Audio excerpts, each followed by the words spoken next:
Assalamualaikum warahmatullahi wabarakatuh.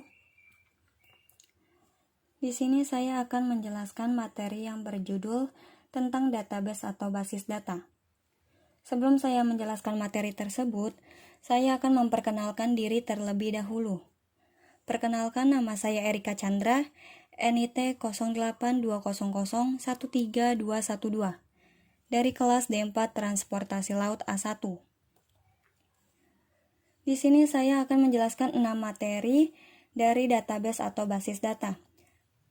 Materi pertama ada pengertian, materi kedua jenis-jenis, materi ketiga ada apa itu MySQL, materi keempat ada perintah DDL, materi kelima ada perintah DML, dan materi keenam ada perintah DCL.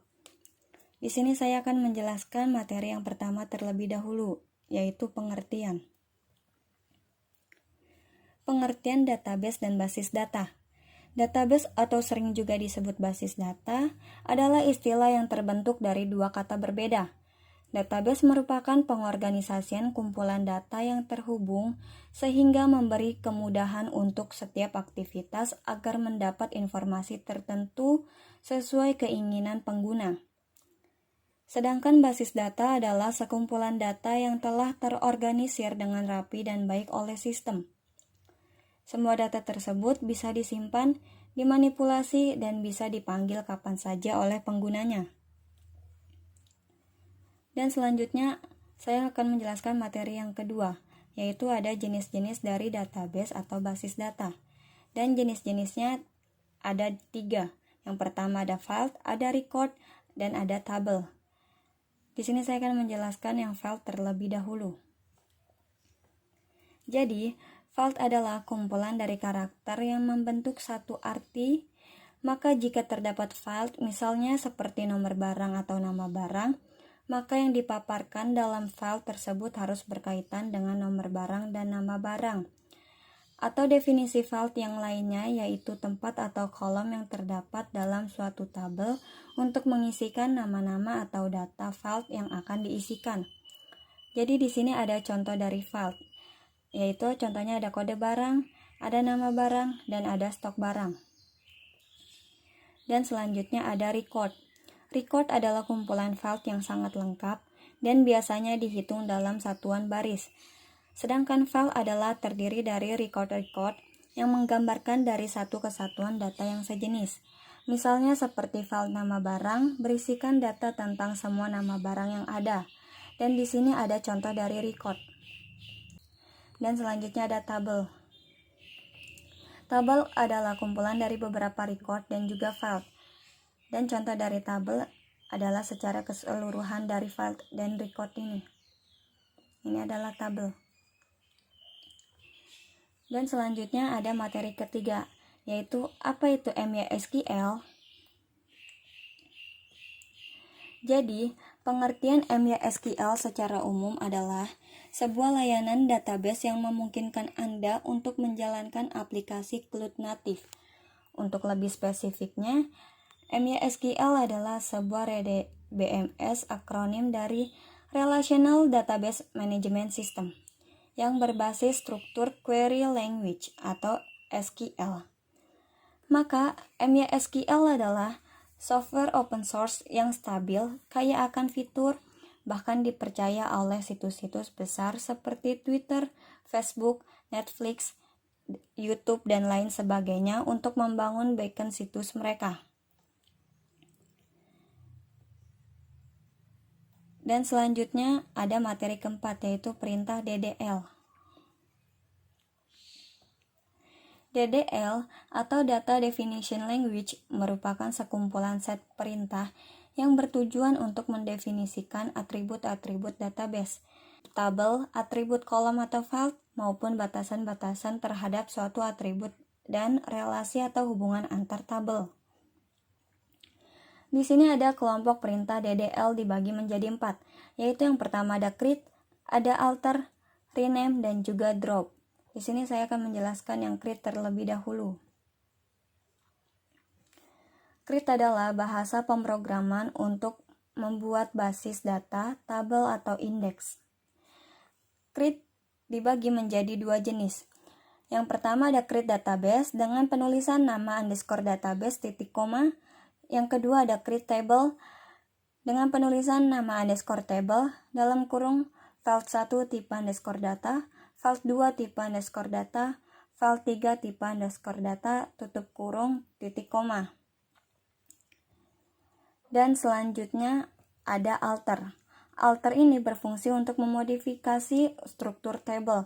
Alter ini dibagi menjadi 3 jenis, yaitu ada alter table add yang berfungsi untuk menambah kolom table dengan penulisan alter table nama underscore table add nama underscore file tipe underscore data. Yang kedua ada alter table modify yang berfungsi untuk memodifikasi kolom table dengan penulisan alter table nama underscore table modify nama underscore file tipe underscore data. Yang ketiga ada alter table drop column dengan fungsi menghapus kolom table dengan penulisan alter table nama underscore table drop nama underscore file. Dan selanjutnya ada rename. Rename ini berfungsi untuk mengubah nama table dengan penulisan nama underscore table underscore lama to nama underscore table underscore baru. Dan di sini ada drop. Drop ini berfungsi untuk menghapus database dan tabel. Di sini drop dibagi menjadi 2 jenis. Yang pertama ada drop database dengan penulisan drop table nama underscore database. Yang kedua ada drop table dengan penulisan drop table nama underscore table. Dan selanjutnya saya akan menjelaskan materi yang kelima, yaitu perintah DML. DML atau Data Manipulation Language merupakan perintah dasar SQL yang bertujuan untuk memanipulasi data yang ada dalam suatu database. Perintah dalam DML terbagi ke dalam 4 jenis. Apa aja itu jenisnya? Dan jenis-jenis dari DML ada insert, update, select, dan delete.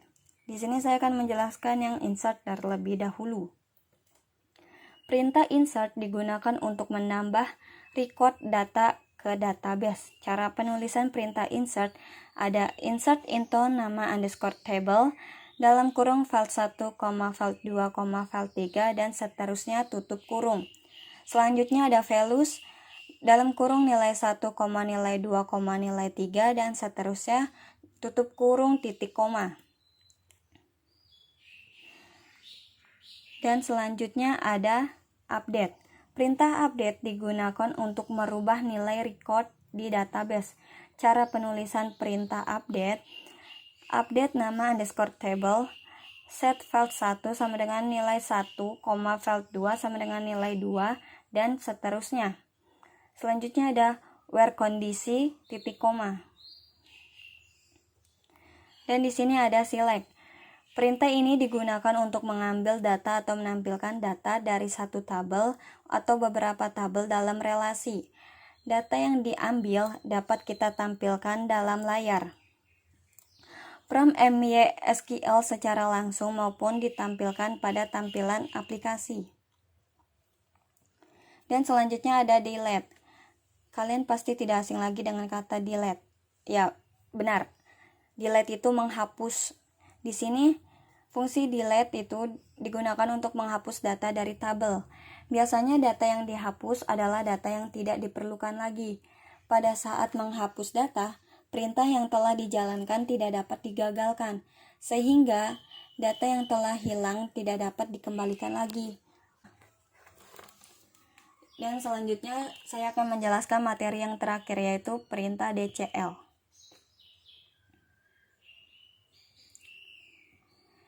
Di sini DCL merupakan perintah SQL yang berhubungan dengan manipulasi user dan hak akses atau privileges. Perintah SQL yang termasuk dalam DCL antara lain, yang pertama ada grant. Perintah ini digunakan untuk memberikan hak atau izin akses oleh administrator atau pemilik utama kepada user atau pengguna biasa. Hak akses tersebut berupa hak membuat atau create, mengambil atau select, menghapus atau delete, mengubah atau update, dan hak khusus berkenaan dengan sistem database-nya. Dan yang kedua ada revoke. Perintah ini memiliki kegunaan terbalik dengan grant, yaitu untuk menghilangkan atau mencabut hak akses yang telah diberikan kepada user oleh administratornya. Oke, sekian dari saya. Kurang lebihnya mohon dimaafkan. Semoga ilmunya bermanfaat bagi kalian semua. Terima kasih sudah menonton video ini sampai habis. Wassalamualaikum warahmatullahi wabarakatuh.